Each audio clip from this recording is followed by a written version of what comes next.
நம்மளும் ஒரு road trip வந்திருக்கோம், சென்னை டு மூணாறு கியா சைரஸில். நம்ம ஹில் ஸ்டேஷன் இப்போ தான் ஃபஸ்ட் டைம் வரோம். வண்டி ஓட்டுறதுக்கு இங்கே வேறு லெவலில் இருக்குது. நான் இதுதான் ஃபஸ்ட் டைம் இந்த கியாவை எடுத்துகிட்டு இதுக்கு வர்றது, ஹில் ஸ்டேஷன் ஏறுறது. ஸோ இது வேறு லெவலில் இருக்கும்.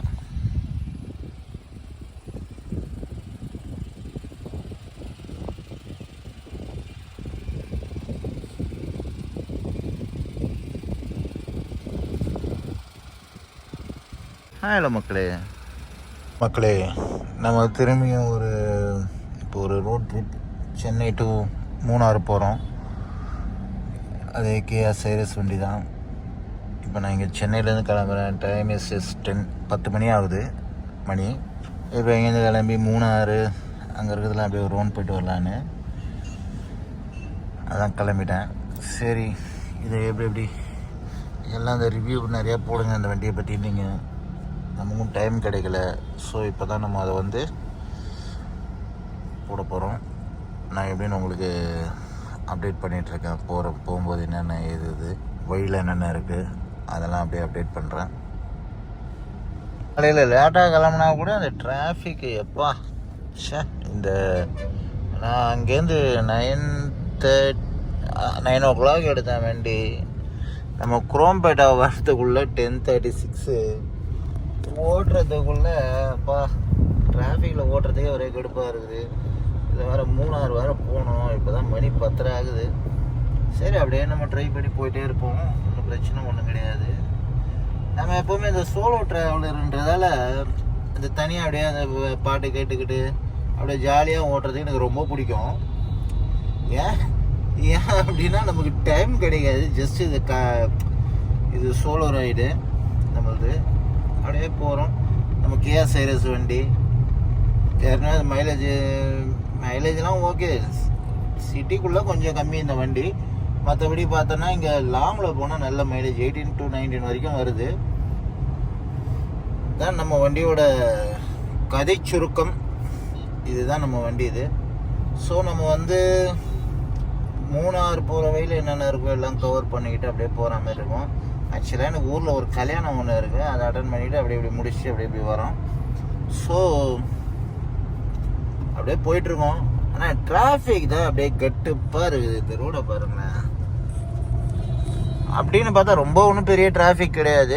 வண்டி மூவிங்கில் இருக்கும்போது நமக்கு ஈஸியாக தான் இருக்கும். அப்படியே மூவ் பண்ணி போயிட்டே இருப்போம். இப்போ தான் தாம்பரம் கிட்ட வரேன்.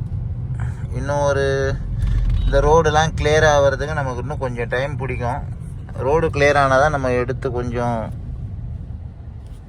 அப்படியே போய் நின்ட்டாங்க பார். முடிஞ்சு போயிட்டுருக்கோம் இன்றைக்கி கதை. அந்த மாதிரி என்ன இருக்குது ஏது இருக்குன்னு பார்க்குறதில்ல. அப்படியே போட்டு பிரேக்கு. நமக்கும் அந்த அம்மாவுக்கும் ஒரே ஒரு இன்ச்சு தான். திடீர்னு பார்த்தா பிரேக்கை போட்டு நிற்கிறாங்க. டிராஃபிக்கில் ஓட்டுறது ரொம்ப கஷ்டம்லாம் கிடையாது. ஸோ ஒரு மாதிரி கடுப்பாக இருக்கும் டிராஃபிக்கில் ஓட்டுறதுக்கு. முன்னாடிலாம் இந்த தாம்பரம் தாண்டி இது வரத்துக்குள்ள இந்த எஸ்ஆர்எம் தாண்டதுக்குள்ளே போதும்னு ஆகிடும். ஸோ இப்போ ரோடு நல்லா அகலப்படுத்தி நல்லா சூப்பராக வச்சுருக்காங்க. சூப்பராக இருக்குது ஓட்டுறதுக்கு.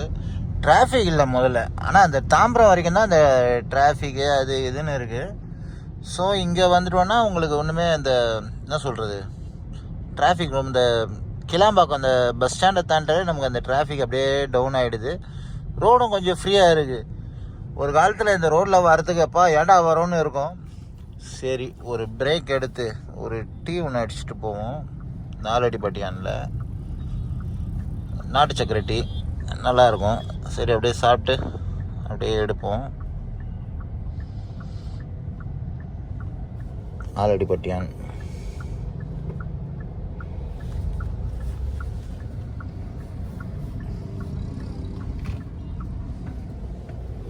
ஒரு டீ ஏதாவது லைட்டாக சாப்பிட்டு எடுத்தோன்னா சும்மா ஜம்முன்னு இருக்கும். அப்புறம் என்ன பண்ணேன், ஒரு சுண்டல் ஒன்று அப்படியே ஒரு டீ 4 எடுத்துட்டாங்க. அப்படியே சாப்பிட்டு அப்படியே கிளம்பிடுதான். லஞ்சு மத்தியானம் இங்கே நிறுத்தி அப்படியே சாப்பிடலாம். சுண்டல் எது பார்த்தோம்னா ஓகே, பச்சை பயிறு சுண்டல், டீ.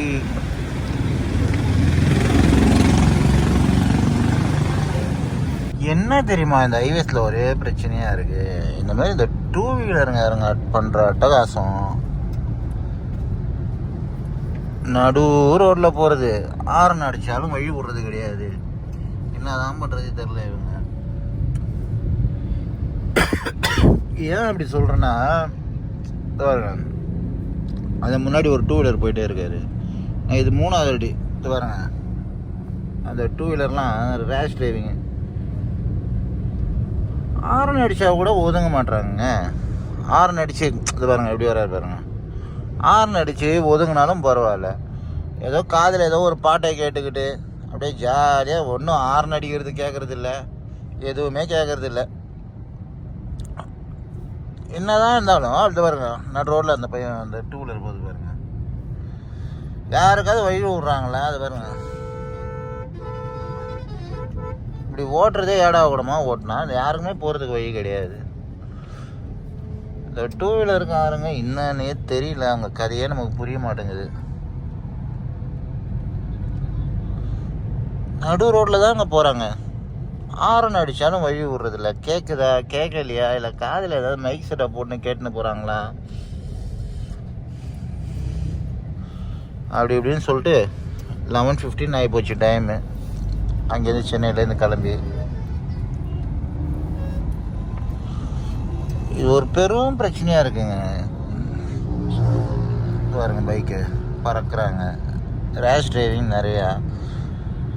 ஜஸ்ட்டு இப்போது எவ்வளோ இதுங்க பாருங்கள். ஒரு லேடி போயிட்டே இருந்து திடீர்னு பிரேக் போட்டாங்க. இதுக்கு முன்னாடி அந்த இதுக்கிட்ட தாம்பரம் கிட்ட இந்த மாதிரி இருந்தால் நம்ம என்ன பண்ணுறது சொல்லுங்கள். ஏதோ கார் போகிறதுக்கு வழி விடுவாங்கன்னு பேர், அப்படியே நடு ரோட்டில் வந்துடுறாங்க இந்த 2 வீலர்காரங்க. சரி, அவங்கள விடுங்க, நம்ம கதையை பார்ப்போம். வண்டி வந்து இது வரைக்கும் 160.4 நான் என்ன சென்னையில் ஃபில் பண்ணது தான் 2 days பேக்கு. இப்போ வந்து 455 கிலோமீட்டர்ஸ் போகலாம் அப்படின்னு காட்டுறாங்க நம்ம கியாவில். பட் அது எந்த அளவு எப்படி வருது ஏது வருது இதெல்லாம் நம்ம ஓட்டுறதை பொறுத்து. பாருங்களேன், இந்த 2 வீலர் கூட பாருங்களேன், அப்படியே நடு ரோட்டில் தான் போகிறாங்க. இதனாலே நமக்கு கடுப்பாக ஆகுதுங்க. திடீர்னு அப்படியே போயிட்டே இருக்கானுங்க, வலிக்கிறானுங்க, பிரேக்கை போடுறானுங்க, ஒரே டென்ஷன் ஆகுது. ஆனால் என்ன ஒன்று தெரியுமா, முன்னா இங்கே ரோட்டில் வந்து நொந்து நூலாயிடும் போகிறதுக்குள்ளே. இந்த இடத்தெல்லாம் தாண்டறதுக்கே எப்படின்னு 2 hours ஆகும் சென்னையிலேருந்து கிளம்பி. இப்போ பரவாயில்ல, ரோடை கொஞ்சம் அகலப்படுத்தினதுனால கொஞ்சம் நமக்கு கம்ஃபர்டபுளாக இருக்குது ஓட்டுறதுக்கு. நான் லீவ் நாள்லாம் வந்து மாட்டிக்கிட்டால் கஷ்டம். மற்ற நாள் நான் சொல்கிறது, மூணாறு போகிற வழியில் என்னென்ன நம்ம கவர் பண்ண முடியும் பண்ணிட்டு போகலாம். ஏன்னா அங்கே ஒரு மேரேஜ் இருக்குது, அதையும் அட்டன் பண்ணுவோம். அட்டன் பண்ணிவிட்டு அப்படியே இது பண்ணி வந்து பாருங்க. இந்த பைக் ஓட்டுறவங்களுக்கு அது ஒன்று தெரிய மாட்டுது, கீழே விழுந்து அடிபட்டா அவங்க நிலைமை என்ன ஆகுதுன்னு. ஜஸ்ட்டு இப்போ எனக்கு தெரிஞ்ச பையன் கூட ஒரு பையன் வந்து பைக்கில் போய் ஆக்சிடெண்ட் ஆகி கால் உடஞ்சிது. கால் உடஞ்சி ரொம்ப கஷ்டம், அவனுக்கும் கஷ்டம், அவங்க வீட்டில் இருக்கவங்களும் கஷ்டம். அந்த பைக்கில் ஓட்டுறவங்க அதெல்லாம் பற்றி யோசிக்கிறதே இல்லை, சும்மா அப்படியே ரைடர்ஸ் அப்படின்னு நினச்சிக்கிறாங்க. நான் கூட ஒரு காலத்தில் பைக்கெலாம் பயங்கரமாக ஓட்டினாலும் தான். இப்போ ஏன் நமக்கு அந்த பைக் ஓட்டுறதுக்கு நான் யோசிக்கிறேன்னா, அடிபட்டால் நம்மளாம் பார்க்குறதுக்கு ஆள் இல்லை. எல்லாத்தோட கஷ்டம் அந்த பாத்ரூம் போகிறது தான். அடிபட்டால் காலில் ஒண்டி அடிபட்டு ஃப்ராக்சருக்கு செஞ்சுக்கணும். அந்த பாத்ரூம் போகிறதுக்கு நம்ம கஷ்டப்படுறது இல்லாமல் வீட்டில் இருக்கவங்களையும் நம்ம கஷ்டப்படுத்தணும். யாராவது ஒரு ஆள் துணைக்கு வேணும், அவங்கள துணைக்கு கூப்பிட்டு தான் நம்ம பாத்ரூம் போகிற மாதிரி இருக்கும். ஸோ இந்த பைக்கெல்லாம் கொஞ்சம் ரேஷாக ஓட்டுறதா கொஞ்சம் அவாய்ட் பண்ணுங்கள். அடிபட்டதுன்னா நம்ம தான் கஷ்டப்படுவோம். கூட இருக்கவங்க உதவி வேணால் பண்ணுவாங்க, வந்து நம்ம கூட இருக்கிறது கொள்வது அது இதுன்னு. அதுதான் சொல்கிறேன், பைக்கை கொஞ்சம் பார்த்து ஓட்டுங்க. நம்ம கால் தான் நமக்கு மெயின். அப்போ என்னென்னா அந்த உலகம் நம்ம கற்றுக் கொடுத்துருது காலில் அடிபட்டு இருக்கும்போது. எனக்கும் ஒரு வாட்டி ஆச்சு. நான் சொல்கிறது நான் இப்போ கிடையாது, நான் சொல்கிறதுனா 20 years முன்னாடி எனக்கு ஒரு வாட்டி ஃப்ராக்சர் ஆச்சு. ரொம்ப கஷ்டப்பட்டேன் பாத்ரூம் போகிறதுக்கு எல்லாத்துக்கும். அப்போ நான் ரேஷாக ஓட்டாதவங்களாம் இல்லை, ரேஷாக ஓட்டினாலும் தான். ஸோ அதுக்கப்புறம் நான் வந்து அந்த ஒரு லிமிட் ஸ்பீடுக்கு அப்புறம் ஒரு 40-60 அதுக்கு மேலே அந்த பைக்கே ஓட்டுறதில்ல. ஏன்னா நம்மளை வந்து பார்த்துக்கிறதுக்கு யாரும் இல்லைன்னு அப்போ தான் புரியும் நமக்கு. நான் இப்போ இந்த பைக் ரைடர்ஸ்லாம் எதாவது சொல்லுவேன், ஏங்க ஸ்பீடு போகிறத பற்றி ஒன்றுமே கிடையாது. இந்த பசங்க அந்த ஒரு டியூப் பைக்கை எடுத்துக்கிட்டு பறக்கிறது என்ன, ஆனால் அடிப்பட்டால் தெரிஞ்சிடுறாங்க. எனக்கு தெரியும் நிறையா பசங்க இந்த வாட்டி தெரிஞ்சு இந்த ஓவர் ஸ்பீடில் போய் இந்த காலை உடச்சிக்கிறது, கையை உடச்சிக்கிறது ரொம்ப கஷ்டப்படுறாங்க. பிளேட்டை வச்சு அவஸ்தப்படுறது. ஸோ நான் எல்லாருக்கும் கொடுக்குறது கைண்ட் அட்வைஸ். நீனா அவ்வளோ பெரிய ஆள் அட்வைஸ் பண்ணுற அளவுக்குலாம் கேட்காதீங்க. எடுத்துக்கிறவங்க எடுத்துக்கோங்க, விட்றவங்க விட்ருக்கோங்க. அதை பற்றி நான் ஒன்றுமே சொல்ல. பைக் ரேஷாக ஓட்டாதீங்க. Don't rash drive. Speed limit maintain பண்ணுங்கள். அடிப்பட்டால் யாரும் பார்க்குறதுக்கு ஆள் கிடையாது. நம்ம வீட்லேயே யாராக இருந்தாலும் சரி ஒரு லிமிட் தான் பார்ப்பாங்க. அவங்களுக்கும் வேலை இருக்கும், வெட்டி இருக்கும். அதுக்கு சொன்னது பாருங்கள், அந்த பைக்கு பாருங்கள், அவங்களுக்கு அந்த ஒரு ஹெல்மெட்டு போடுறதில்ல. நம்ம எங்கள் பெரிய ரைடர் மாதிரி அப்படியே பறகுது. அது ரைடர்னால் என்னென்னா அடிப்பட்டால் தெரிஞ்சிடும் எப்போ ஏற்பட்ட ரைடு இருக்கும். ஸோ நம்ம அந்த தான் சொல்கிறது, இந்த பைக் ஓட்டுறவங்களெலாம் கொஞ்சம் பார்த்து நல்லா சேஃபாக இருங்க. சேஃபாக வண்டி ஓட்டுங்க. ஸ்பீடு போய் ஒன்றும் ஆக போகிறதில்ல. பாருங்கள் அந்த பையன் பாருங்கள், பைக்கு எப்படியும் குறைஞ்ச நான் இப்போ 70 போகிறேன், அவன் எப்படியும் ஒரு 90 போவாங்கன்னு நினைக்கிறேன். ஸோ கொஞ்சம் அந்த ஸ்பீட்லாம் அவாய்ட் பண்ணுங்கள். அவாய்ட் பண்ணிங்கன்னா நல்லா இருக்கும், நம்ம லைஃப் நல்லா இருக்கும். அடிப்பட்டால் நம்மளை அதோட நம்ம இதுவே முடிஞ்சு போச்சுங்க. எல்லாத்துக்கும் ஒரு துணையை கேட்குறது நமக்கு ஒரு மாதிரி இருக்கும். எனக்கு ஒரு 18 இயர்ஸ் ஆகும்போது ஆக்சிடெண்ட் ஆச்சு, ரொம்ப கஷ்டப்பட்டேன். எல்லாத்தோட என்ன தெரியுமா, நம்ம அந்த டாய்லெட் போகிறது வர்றது, ரெஸ்ட் ரூம் போகிறதுலாம் ரொம்ப கஷ்டம். ஸோ அதனால் பார்த்துப்போங்க. இது வந்து ஏன்னா இங்கே பைக்கு வந்து வழி விட மாட்டுறாங்க ஓவர் ஸ்பீடில். இந்த ஹைவேஸில் நான் சொல்கிறேன், இவங்க ஓட்டுறதுக்கு நான் சொல்கிறேன். மற்றபடி நமக்கு ஒன்றும் இவங்கெல்லாம் அட்வைஸ் பண்ணணும் நமக்கு அவசியமும் கிடையாது. நம்ம அட்வைஸ் பண்ணி அவங்க கேட்குற ஆளுங்களும் கிடையாது. நீ என்னடா சொல்கிறது, நான் என்னடா கேட்குறதுன்ற மாதிரி தான் நம்ம மக்கள்லாம் இருப்பாங்க. சரி, நம்ம அப்படியே மூணாறு போகிறோம் இன்றைக்கி. அப்படியே நம்ம போயிட்டு ஒரு மேரேஜ் ஒன்று தேனியில் அட்டன் பண்ணிவிட்டு அப்படியே மூணாறுலாம் போயிட்டு என்னென்ன முடியுமோ, எனக்கு எப்படியும் ஒரு 3 days லீவ் இருக்குது, என்னென்ன கவர் பண்ண முடியுமோ பண்ணுவோம். ஆனால் இது ஒரு நம்ம இந்த ரோடு கொஞ்சம் நல்லா அகலப்படுத்தினால நம்ம கொஞ்சம் ஃப்ரீயாக போகிறோங்க. இல்லாட்டி இந்த ரோடெலாம் தாண்டறதுக்குள்ளே தண்ணி குடிச்சாகணும். நம்ம டென்ஷன் ஆகும். டிராஃபிக்கில் ஓட்டினோனாலே அந்த டைமிங் நம்ம ரீச் பண்ண முடியாது. இப்போ நம்ம நினச்சிருப்போம் ஒரு டைமில் அங்கே போய் ரீச் ஆகணும் அது இதுன்னு. அந்த டைம்லாம் நம்மளால் ரீச் பண்ண முடியாது டிராஃபிக் இருந்தால். ஸோ பரவாயில்ல, ரோடை அகலப்படுத்தி வச்சுருக்காங்க. நம்ம இந்த கியா சைரஸை பற்றி சொல்லணுமே. இது வரைக்கும் நான் வந்து 18,771 kilometers ஓட்டிட்டேன் வண்டி. 18,000. ஏன்னா நான் லோக்கல்லே நிறையா நான் ஓட்டிகிட்டே இருக்கிறதால நமக்கு அந்த நிறைய கிலோமீட்டர் ஆகிப்போச்சு. எப்படியும் ஒரு நாளைக்கு குறைஞ்சி லோக்கல்லே நான் ஒரு 100 கிலோமீட்டர் வரைக்கும் டெய்லி ஓட்டிடுறது. ஸோ இது லாங்கு, மூணாறு வரைக்கும் போனோம். இது சோலோ ட்ரிப்பு தான். ஒரு மேரேஜ் ஒன்று அட்டன் பண்ணிட்டு அப்படியே சரி நமக்கு ஒரு 3 days லீவ் இருக்குது, அது அப்படியே நம்ம பயனுள்ளதாக கழிப்போம், நம்ம வியூவர்ஸ்க்கு எல்லாத்துக்கும் வீடியோவாக கொடுப்போம் அப்படின்ற ஒரு ஐடியாவில் தான் நான் வந்து அப்படியே வந்திருக்கேன். ரோடு இப்போ தான் சிங்கப்பெருமாள் கோயில் தாண்ட போகிறேன். ரோடு நல்லா அகலப்படுத்தினதால இது பாருங்கள், ஓரளவு இந்தமாதிரி 60 போகிற மாதிரி இருந்தால் கூட நமக்கு அது இதுதாங்க, ஒன்றும் ப்ராப்ளம் இல்லை. அடுத்தது என்ன நம்ம அடுத்த இதில் எடுப்போம். ஆனால் அந்த பிரிட்ஜெல்லாம் போட்டு நல்லா அருமையாகிட்டாங்க ரோடை. சூப்பராக இருக்குது ரோடு.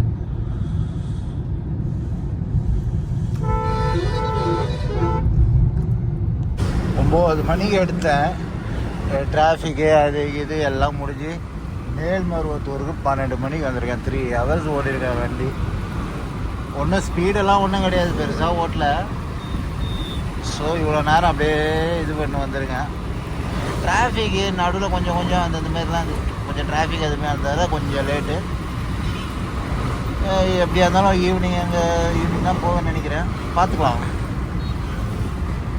இந்த மாதிரி ரோட்டில் ரொம்ப டிராஃபிக்குன்னு ரொம்ப ஒன்றும் கிடையாது. ஸோ என்னென்னா அப்படியே கொஞ்சம் எல்லாம் ஸ்லோ மூவிங் வண்டியாக இருக்கிறதால இப்போ நம்மளால் கொஞ்சம் நம்மளே ஒரு 90க்கு மேலே போகிறது கிடையாது. போனாலும் 90க்குள்ளே தான், அதுக்குள்ளேயே அப்படியே மெயின்டைன் பண்ணிகிட்ருக்கேன்.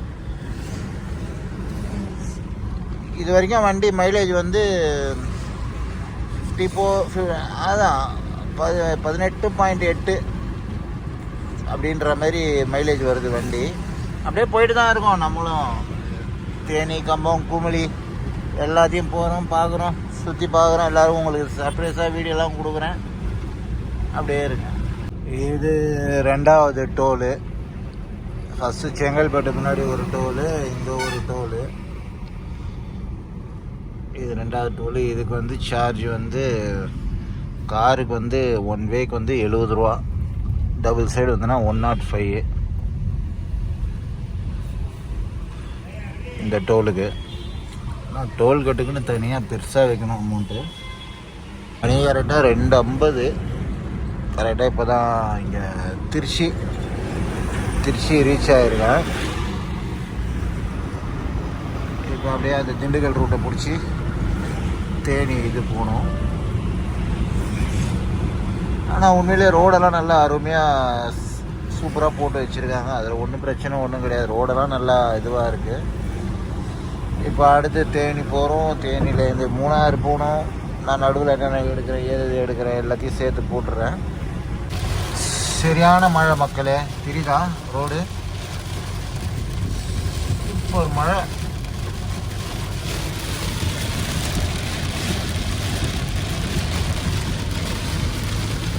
இன்னும் நம்ம மத்தனக்குண்டிக்கே போகல, அதுக்குள்ளேயே மழை, நல்ல மழை, காற்று மழை.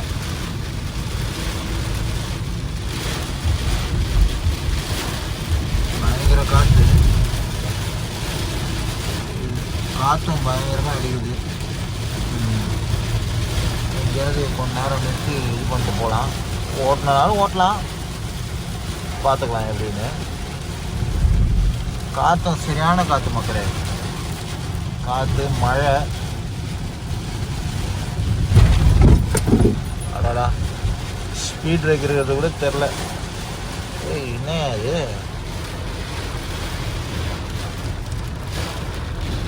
அச்சு நவுத்துதுங்க மழை.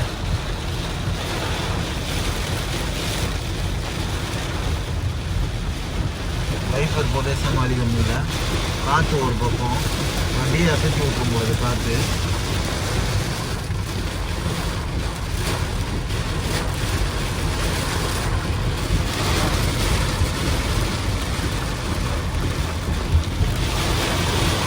சரியான எங்கேயாவது வண்டியை நிப்பாட்டுறது கொஞ்சம் நல்லதுன்னு நினைக்கிறேன்.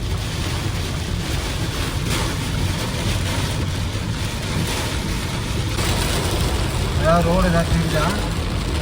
சரியான மழை, காற்று மழை, ஒன்றும் தெரில, ரோடே தெரியல. எப்படி இருந்து பாருங்க.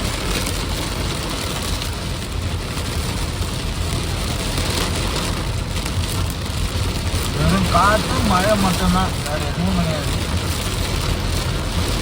மேக்ஸிமம் நிறுத்தி ஓட்டுறது நல்லது. நிறுத்துவோம், நம்மளை எங்கேயாவது ஒரு ஓட்டத்தை எங்கேயாவது பார்த்துட்டு அப்படியே போகிற மாதிரி போவோம். தெரியுதா உங்களுக்கு எப்படி அடிக்குது மழை?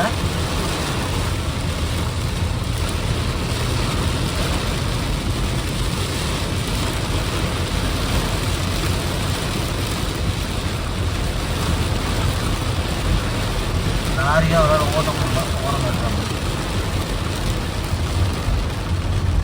இது தேனிலேருந்து மூணாறு போகிற வழி. சும்மா எவ்வளோ அழகாக இருக்க பாருங்க. இன்னும் நிறைய எடுப்போம் மேலே போயிட்டு.